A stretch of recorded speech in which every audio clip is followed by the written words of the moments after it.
1967 1977 இந்த 2 தேர்தல்களிலும் களம் எப்படி இருந்ததுன்னு விஜய்க்கு யாராவது சொல்லி கொடுத்துருப்பாங்களா, அவருக்கு தெரியுமா அப்படின்ற ஒரு கேள்வி இருக்கு. ஏன்னா 1967 பேரறிஞர் அண்ணா அவர்களுடைய தலைமையில் திமுக இருந்தது. அந்த கட்சிக்குள்ள ராஜாஜி உள்ளிட்ட பெரும் தலைவர்கள் எல்லாம் உள்ள இருந்தாங்க. அப்படி பெரிய தலைவர்கள் இருந்ததால அவர் தன்னை முதலமைச்சர் வேட்பாளராக கூட அறிவிச்சுக்கல.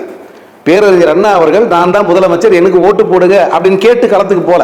ஏன்னா தன்னை விட மூத்தவர்கள் இருக்காங்க, அவங்க எதுவும் தப்பா நினைச்சிக்க கூடாது, கூட்டணியில ஏதாவது அந்த விரிசலோ அல்லது மனக்கசப்போ வந்துடக்கூடாது அப்படிங்கிறதுக்காக தன்னை முன்னிறுத்தாமல் தனது இயக்கத்தை முன்னிறுத்தினார். தனது லட்சியங்களை முன்னாடி வச்சார். என்னென்ன செய்ய போற அப்படிங்கிறத முன்னாடி வச்சார். இந்த படியரிசி திட்டம், ரூபாய்க்கு 3 படி அரிசி கொடுக்குற அப்படி நிறைய கொள்கைகள் அவர் முன்னிறுத்தி அந்த தேர்தலை சந்திச்சார். அதனுடைய விளைவு மிகப்பெரிய வெற்றியா மாறிச்சு.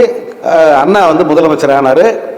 இருந்த மற்ற அத்தனை தலைவர்களின் ஒத்துழைப்போடு அவர் முதல்வர் ஆனார். ஆனால் அந்த முதல்வராக அவரால் பல ஆண்டுகள் தொடர முடியல. 2 ஆண்டுகளில் அவரது ஆயுள் முடிஞ்சிருச்சு.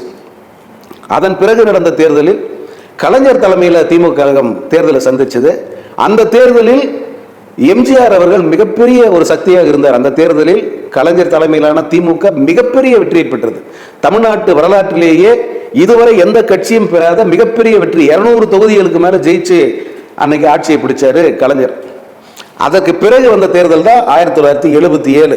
இந்த 1971க்கும் 77க்கும் இடையில ஒரு பெரிய மாற்றம் நடந்துருச்சு. 72 கட்சியை விட்டு வெளியே வந்துட்டாரு எம்ஜிஆர் அவர்கள், வெளியேற்றப்பட்டார். ஏன் என்ன வெளியேற்றினீங்க அப்படின்னு நீதி கேட்டு அவர் தமிழ்நாடு முழுக்க அவர் பயணம் பண்ணாரு. அதே போல புதுசா அதிமுக என்ற கட்சியை அவர் தொடங்கினாரு. இந்த கட்சிக்கு மக்களுடைய ஆதரவு அமோகமா இருந்தது. ஏற்கனவே 20 ஆண்டு காலம் திமுகவில் இருந்தாரு எம்ஜிஆர் அவர்கள்.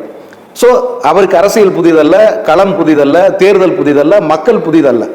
அதனால அவர் 20 ஆண்டு காலம் திமுகவிலிருந்து அதிமுகவுக்கு அதிமுக கட்சியை தொடங்குறாரு. இந்த திமுகவில் அவருக்கு இருந்த ஆதரவு பிளஸ் பொதுமக்கள் ஆதரவு இது எல்லாம் ஒன்னா சேர்ந்து எம்ஜிஆருக்கான ஆதரவா மாறுது. 72 அவர் கட்சி ஆரம்பித்த 6 மாதத்துக்குள்ள முதல் வெற்றியை பார்த்துட்டாரு. அதான் திண்டுக்கல் இடைத்தேர்தல். அதுல மிகப்பெரிய வெற்றி எம்ஜிஆர் கிடைக்குது. எல்லாருமே அசந்து போய் நின்னது அதுல தான். அதற்கு அடுத்த 5 ஆண்டுகளுக்குள்ள அவர் ஆட்சியை பிடிக்கிற அளவுக்கு கட்சியை வளப்படுத்தினாரு. மக்களை சந்திச்சாரு. மக்கள் அவர் மீது அந்த அளவுக்கு அன்பு காட்டினாங்க. தங்களில் ஒருவராக அவரை பார்த்தாங்க.